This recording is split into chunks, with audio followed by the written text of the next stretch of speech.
with the latest on the email front. A federal judge ordered the State Department to provide records to show whether Hillary Clinton and her close aide, Huma Abedin, received security training while they were at the State Department. This is standard stuff that everybody has to do. The State Department employees are required.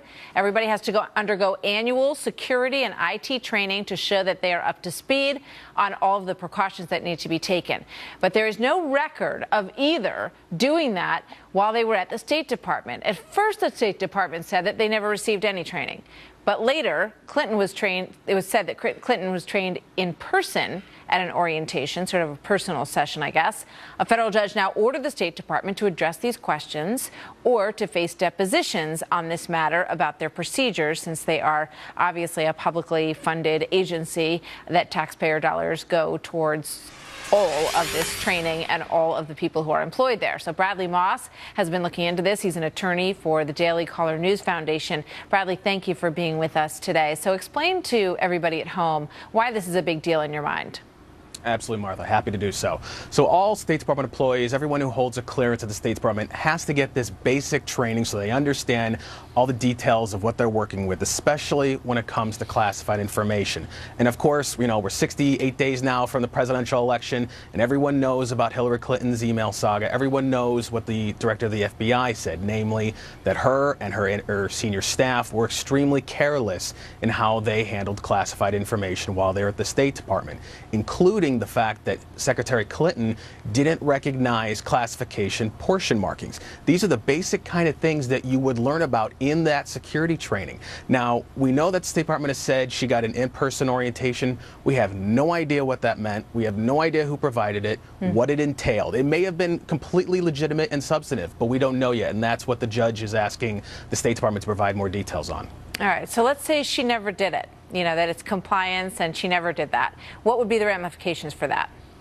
Oh, I mean, from a legal standpoint, for her, there's no ramifications. It's more of a political and public interest aspect right now. I'm not here to say who people should vote for, but from our standpoint, from FOIA and from bringing information out to the public, this is something to be considered, something to be debated of whether or not this affects how people choose to evaluate her competency and qualification to become president of the United States and how they'll decide to vote come November. Yeah, we remember that Director Comey said that regardless of whether these emails were marked classified, because Hillary Clinton made a big point of saying that nothing was marked classified, like a stamp on top of that document. He said there's, you know, given her background and her position, she would be expected to understand, obviously, what kind of information is classified and what isn't.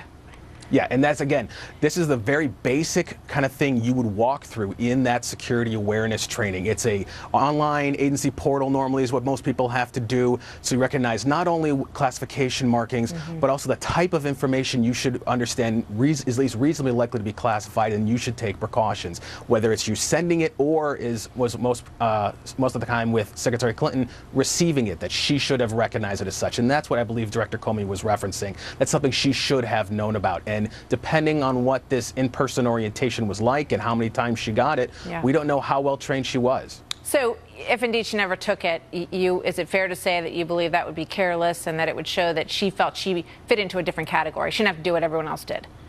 Correct. If she didn't do it, and we don't know if Huma Abedin did it, we have incomplete records on whether or not Cheryl Mills did all her training. It speaks to a certain arrogance and certain level of those rules are for everybody else that existed in the Clinton State Department. Yeah. Well, we heard her say that there's a Hillary standard and then there's a standard for everyone else. When she said that, she thought that it meant that she's under higher scrutiny than other people, but you're arguing that perhaps it's just the opposite.